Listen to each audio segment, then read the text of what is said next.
आशंका की ज्वाला इस तरह से थोड़ी डिग्री आ रही है। और यहाँ पे अध्यक्ष भी हैं जो मृदा परीक्षण प्रयोगशाला है जनपद स्तर और जनपद के और विकासखंड के भी टेस्टिंग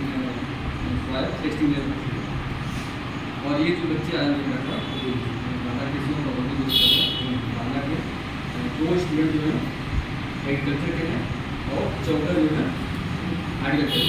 तो ये इनका परिचय है और ये 2 महीने के लिए दे चुके हैं। धन्यवाद डॉक्टर साहब। जैसे आपको बताया जो आप यहाँ पे खड़े हैं ये जनपदी स्तरीय परीक्षण प्रयोगशाला है आपकी, यहाँ पे मिट्टी की जांच होती है। जैसे आपने पढ़ा होगा BSc एग्रीकल्चर या BSc हार्टिकल्चर पढ़ा होगा कि जो भी हम किसी भी खेत में फसल या पौधे लगाते हैं वृक्ष लगाते हैं उसके लिए सबसे पहले हमें क्या देखना पड़ती है खेत का जमीन कैसी। उसके बाद ही अपन आगे काम करते हैं। उसका तो आप जानते ही हैं जो भी सबसे पहले क्या जांच की जाती है मिट्टी कैसी है।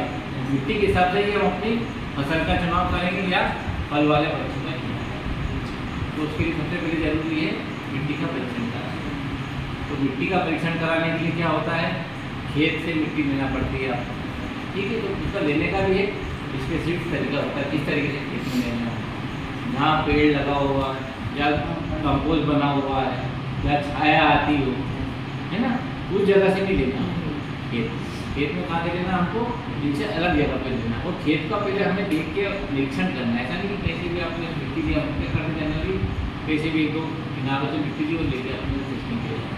तो जैसे आपका सैंपल रहेगा क्योंकि जो मिट्टी है वो क्या है होमोजीनियस नहीं है हेट्रोजीनियस है। ये तो आप जानते हैं ना सबको किसी। तो उससे क्या होता है कि उसका विश्लेषण जब भी अच्छा आएगा जब उसको आप होमोजीनियस बनाएं। तो होमोजीनियस क्या बनाना पड़ेगा अपने को बनाना पड़ेगा। आपने देखा हो ना खेत में कहीं जो फसल लगाते हैं तो एक जैसी परवाह नहीं देती कहीं कम ज़्यादा कहीं ज़्यादा आती है। तो ये देखा होगा ना आपने। तो उसी प्रकार जो मिट्टी का भी हम जब नमूना लेते हैं तो इस बात को हमें ध्यान रखना है कि मिट्टी में स्लोप किस तरह है कलर किस तरह है खेत की उर्वरा क्षमता कैसी है। आप देखते हैं ना कई जगह खेत तो हमारा ऊपर अच्छी देता है कई जगह हमारा कम देता है। तो दोनों को मिलाना नहीं है हमको। जो अधिक उर्वरा क्षेत्र है या खेत है हमारा उसका मिट्टी का नमूना अलग जाएगा, जो कम वाला है वो अलग जाएगा। इस तरीके से हम खेत का चुनाव करेंगे। आप अब लेने के लिए हमें क्या चाहिए रहती है जहाँ भी आपने मिट्टी का देख लिया कि खेत है हमारा तो खेत में हमने चारों तरफ क्या कर रहे हैं कि सर ये हमारा खेत है इसकी समानता है मतलब ये सब एक जैसे खेत है। अब उससे हमें नमूना लेना है मिट्टी का नमूना लेना है। तो मिट्टी का नमूना लेने के लिए हम जैसे विज्ञान पास में जाते हैं है ना।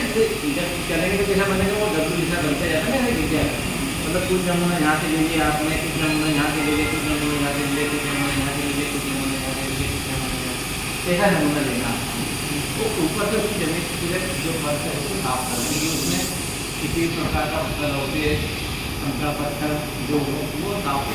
उसके बाद अपन उसको क्या करेंगे 15 सेंटीमीटर की जगह पे खुर्पी से ठीक है ना।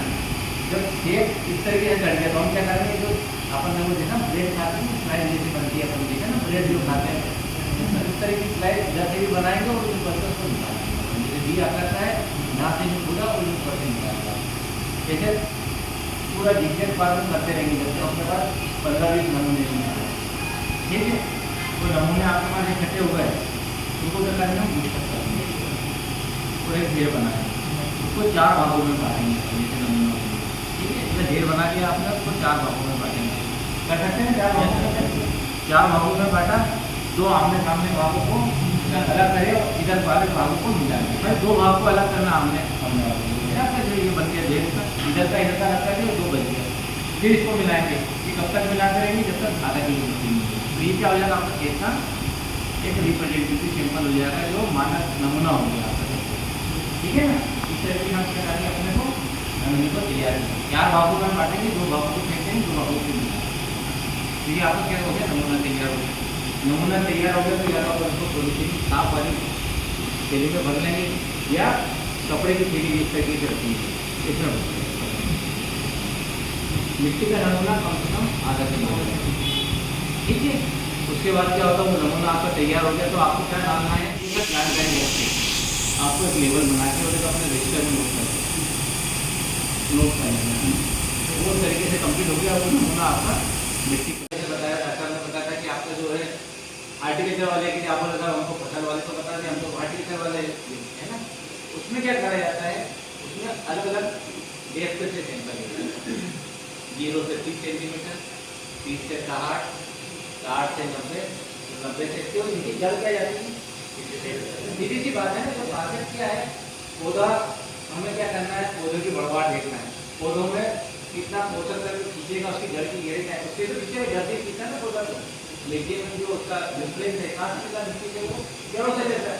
तो जड़ों की जो संरचना है उस तरीके से हमें देखना है। जो हम फसल लगाते हैं, एग्रोनॉमी जो लगाते हैं, गेहूँ हो गया आपका, चना मटर, इनकी देख क्या रहती है, कम ज़्यादा ये जो वृक्ष रहते हैं उसकी काफ़ी रेट रहते हैं ना, तो उसमें अलग अलग डेप्थ के लिए जाते हैं।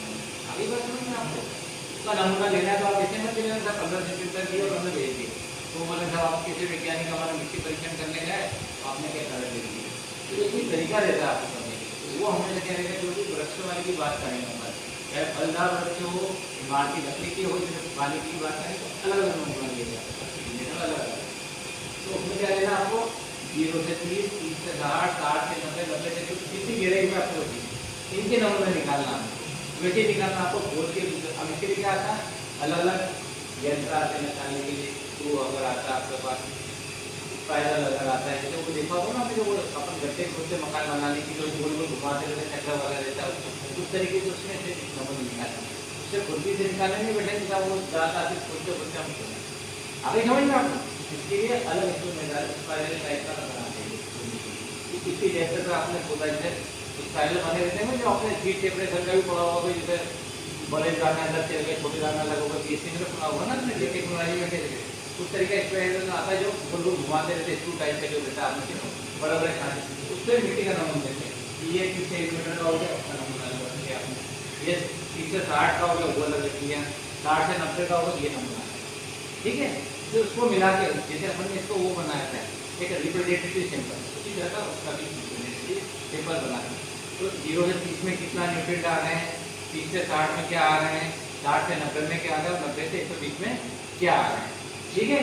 तो उसमें इस तरह हमें ज्ञात हो जाता है नमूने। ये आ गई आपको समझ में, जो नमूना आपके इकट्ठे कर लिया आपने, जहाँ से हमने इकट्ठे करे नमूना लेके आए हैं, उसको क्या करा हमने, आपको बता दिया हमने कि लेवल लिखेंगे अपन, उसमें एक थैली के अंदर डालेंगे, थैली बाहर रहते हैं वो रजिस्टर नोट करना, जो नमी रहती है वो जो आपने लिखा है वो आए, इसको लिखने का तरीका है मतलब भैया पेंसिल से जो लिखा है, अब तो मार्कर वगैरह भी आने लगे आपका लिखने के लिए, तो इससे वो साफ नहीं होने, क्या होगा मार्कर वगैरह तो क्या होगा, कोई भी चीज़ जो मिल जाएगी तो एक रजिस्टर में आप उसको नोट कीजिए।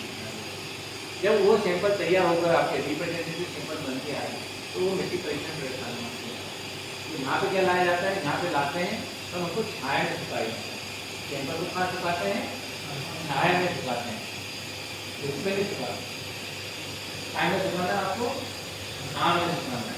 तो छाया में सुखाने तो क्या होगा, उसको कभी बोले छाया में जो सुखाने के लिए वो पोषक तत्व है, जैसे आपने देखा हुआ जो नाइट्रोजन जिसको बोलते हैं अपन डालते हैं, तो क्या होती है उसमें नाइट्रोजन क्या होती है, ये प्रोटीन मिल जाएगी ना, क्रिया करेगी लाइट के लिए, और यहाँ आपको लाइट वगैरह मिल सकती, इसलिए इसको हमें कारण सुखाया जाता है। जो आते पेपर बिछाते हैं अपन, जो पेपर आता है ना उस पेपर पर डाल दिया जाता है, तो छाया वाले साथ रखते उसको सुखा लिया जाता है।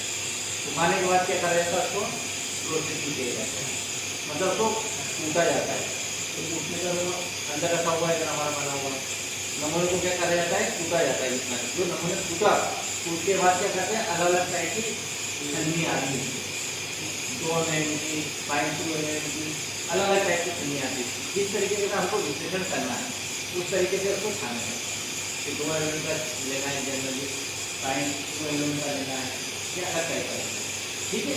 इस तरीके से क्या करा जाता है, इसमें मृदा नमूना जो तैयार हुआ वो बन के जाता है। अभी हमारी फीलिंग रहता है, ये तैयार हो गया नमूना, जो नमूना है ये आपको मैंने बताया था, जो मिट्टी का नमूना है ये थैली में रखा जाता है ना, प्रोसेस होगी। अभी इसमें क्या होगा, हमारा जोड़ वर्ड रहता है, आपने तो पूरे दुनिया भर की किसी चीज़ के नाम क्या है, टीका का नाम क्या है, कौन से खतरे से दिया है, कितने गिराई से दिया है, किस तारीख को दिया है, तो किसान का लोकल मार्क ऑफ आइडेंटिफिकेशन, जो किसान बोलता है कि आम के खेत के नीचे से गया मैंने, माता के खेत के वहाँ दे दिया या रामलाल के बगल वाले दे दिया, तो वो लोकल उसका जो आइडेंटिफिकेशन है वो होता है।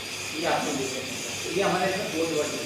अब यहाँ पे पूरी चीज़ें लिखी जाएगी जो आपको मिलेगी, यहाँ पे कोड वर्ड डाला जाएगा। जैसे रोल नंबर देता है ना आपने बच्चे को कि नाम, बच्चे का नाम, श्यामलाल पिता ये वो, तो रोल नंबर मिल जाएगा 8182, तो उससे पूरा बायोडाटा आपका निकल के जाएगा कि ये इनका बच्चा बच्चे में पढ़े। इसी प्रकार ये हमारे पास आ जाएगा।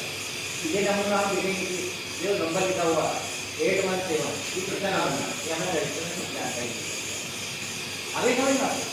तो इस तरीके से तैयार हो गया। आगे अभी हम पूछ के धान के इसको पूरा कर देते हैं, ये मिट्टी बन गई यार तैयार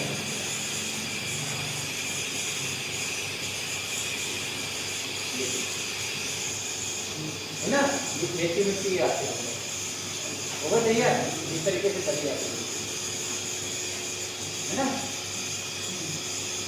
ऐसा नहीं कि मिट्टी का ढेला उठा के लिया वहाँ जाकर होता क्या है, देखो विश्वसनीयता कब आती है जब आप उसको सही करके जो भी चीज़ नमूना किस तरीके से अब होता क्या है ध्यान देते हैं वो लाते हैं खेत में भरा जो है डल लिया तो ना मिट्टी का नमूना और फिर आप चिल्लाते हैं कि जो मिट्टी का नमूना दे ध्यान से क्या हो।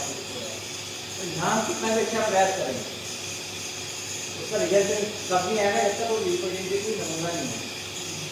तो दूसरी आपको मैंने बताया जो सिंपल है वो क्या है हेट्रोजेनिटी, उसको होमोजीनियस नमूना यदि आएगा ना। ब्लड तो नहीं कि ब्लड यहाँ से नहीं निकाला यहाँ से निकाला तो होमोजीनियस के हमारे, लेकिन मिट्टी में ऐसा नहीं यहाँ से उठा लिया आपने यहाँ से उठा लिया दोनों अंतर है।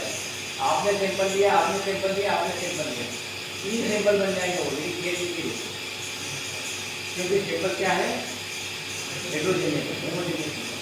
इस बात को हमको ध्यान रखना है। तो हम जाए कितना अच्छा प्रयास करें, लेकिन रिजल्ट कब होगा जब आपका नमूना